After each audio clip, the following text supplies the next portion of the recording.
Hello friends, आज की class में हम बात करेंगे प्रेजेंट कंटिन्यूअस टेंस और प्रेजेंट परफेक्ट टेंस के बारे में। इन दोनों टेंस के फॉर्मेट को देखेंगे, साथ में सब्जेक्ट के साथ ऑक्सिलरीज के कॉम्बिनेशन को देखेंगे। किस सब्जेक्ट के साथ इस लगता है, किसके साथ एम आता है, किसके साथ आर आता है।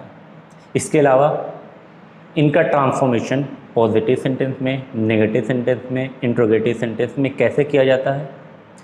ये क्लास हर तरीके के एग्ज़ाम के लिए हेल्पफुल है, चाहे मैं बात करूँ बोर्ड एग्ज़ाम की, किसी भी कम्पिटिटिव लेवल के एग्ज़ाम की, या और जितने भी तरीके के सारी चीज़ों के लिए ये क्लास हेल्पफुल होने वाली है। तो आइए बिना देरी किए हुए क्लास को स्टार्ट करते हैं।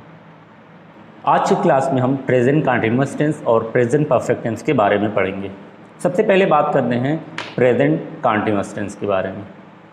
अगर इस प्रेजेंट कंटिन्यूअस टेंस की बात की जाए तो इसका फॉर्मेट है subject plus is am are plus verb की फोर्थ फॉर्म, या जिसे हम कहते हैं आईएनजी फॉर्म।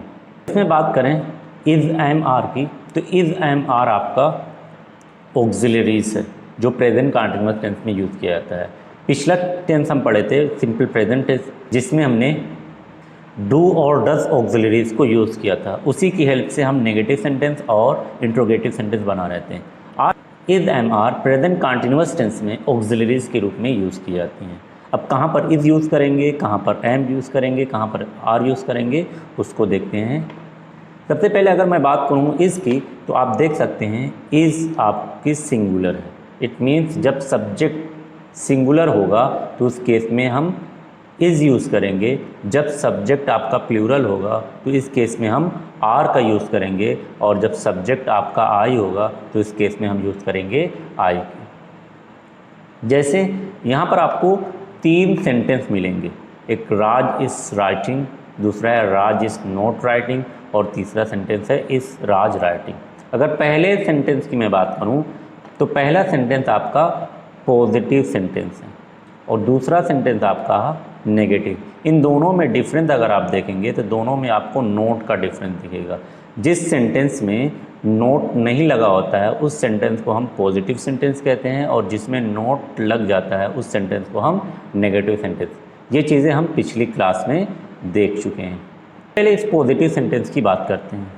अगर मैं पॉजिटिव सेंटेंस की बात करूँ तो इसमें लिखा हुआ है राज इज़ राइटिंग। मीनिंग क्या होगी? राज लिख रहा है।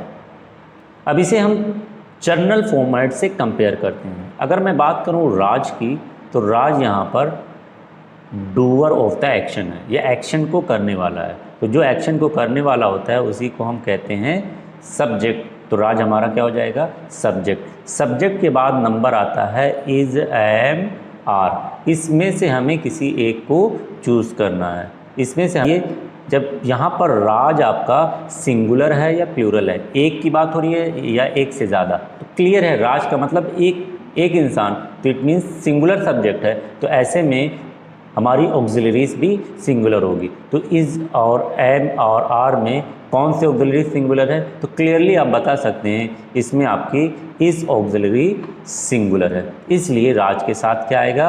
राज के साथ हम यूज़ करेंगे इस। इसके बाद आता है वर्ब की फोर्थ फॉर्म। वर्ब कौन सा लिया गया है? वर्ब लिया गया है राइट, WRITE, राइट। और राइट की फोर्थ फॉर्म या राइट की ING फॉर्म होता है राइटिंग। तो सिंपली ये हो जाएगा राज इज राइटिंग। किस टेंस में ये सेंटेंस लिखा हुआ है? तो आप बताएंगे प्रेजेंट कंटिन्यूअस टेंस में लिखा हुआ है। मीनिंग क्या निकलेगी? राज लिख रहा है। याद रखिएगा प्रेजेंट कंटिन्यूअस टेंस में जो भी सेंटेंस लिखा होता है उसके लास्ट में रहा है, रही है और रहे है आता है। आप क्लियरली यहाँ पर देख सकते हैं, यहाँ पर आपको मिलेगा रहा है, और यहाँ पर भी आपको मिलेगा रहा है। कोई गर्ल होती है तो रही है आएगा, और तीसरा रहे आता है। अब हम आते हैं नेगेटिव सेंटेंस की तरफ। नेगेटिव सेंटेंस का मतलब सेंटेंस में क्या लगा होगा? नोट लगा होगा। अगर मैं बात करूं पहले सेंटेंस की, लिखा हुआ है राज इज़ नॉट राइटिंग।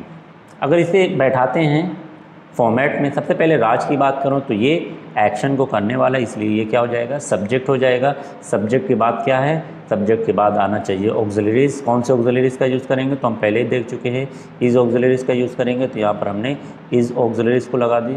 अब हमें नोट लगाना है, तो पिछली क्लास में हम देख चुके हैं नोट की प्लेसिंग, नोट की जगह कहाँ होती है, ऑक्सिलरीज के ठीक बाद, तो इसलिए यहाँ पर नोट की प्लेसिंग की गई है ठीक ऑक्सिलरी के बाद। और उसके बाद किसका नंबर आ जाएगा, वर्ब की फोर्थ फॉर्म, तो यहाँ पर वर्ब की फोर्थ फॉर्म लगी हुई है।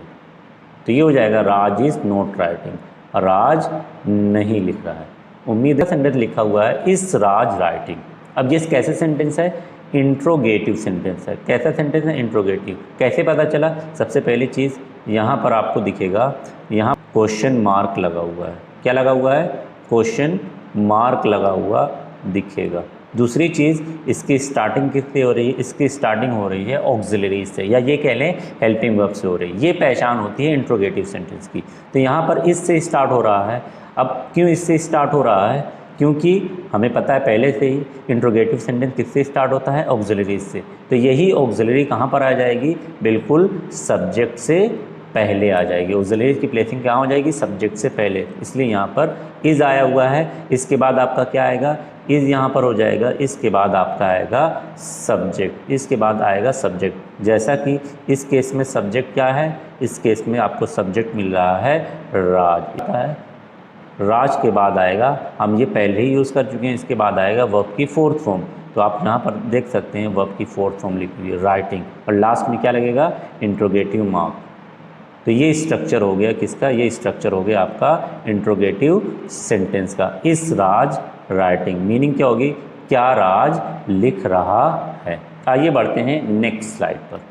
अगर मैं नेक्स्ट स्लाइड पर बात करूं तो यहाँ पर सेंटेंस सेम है, बट आपको सब्जेक्ट दूसरा मिलेगा। जैसे यहाँ पर सब्जेक्ट का काम कौन कर रहा है, दे कर रहा है। दे का मतलब क्या होता है, दे का मतलब होता है वे। दे में आधा, जब प्लूरल है तो ऐसे में हम प्लूरल ऑक्सिलरी को यूज़ करेंगे। तो इज़ में, एम में, आर में प्लूरल कौन सी है, तो क्लियर है इसमें आर ए प्लूरल है, इसलिए यहाँ पर क्या यूज़ किया गया है, यहाँ पर आर का यूज़ किया गया है।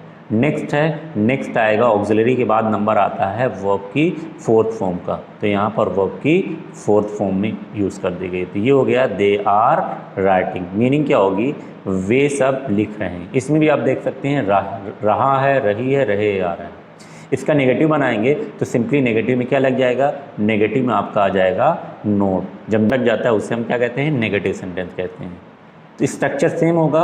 स्ट्रक्चर कैसे सेम होगा, सबसे पहले आपका सब्जेक्ट आएगा, सब्जेक्ट के बाद ऑक्सिलरीज होगा, और ऑक्सिलरी के फ़ौरन बाद क्या आता है, ऑक्सिलरी के फ़ौरन बाद आता है नोट अपनी जगह लेती है, और उसके बाद वर्ब की फोर्थ फॉर्म। तो ये हो जाएगा they are not writing, meaning क्या होगी, वे सब नहीं लिख रहे हैं। अब इसे बनाना है इंट्रोगेटिव सेंटेंस। तो इंट्रोगेटिव में होता क्या है, यही ऑक्सिलरी हमारी कहाँ आ जाएगी, बिल्कुल स्टार्टिंग में आ जाएगी। तो इस ऑक्सिलरी को हम कहाँ पर लेकर आ गए हैं, स्टार्टिंग में आर, उसके बाद आपका आएगा सब्जेक्ट, सब्जेक्ट के बाद आपका आएगा वर्ब की फोर्थ फॉर्म, और लास्ट में लगा होगा interrogation mark. Are they writing, meaning क्या निकलेगी, क्या वे सब लिख रहे हैं, क्या वे सब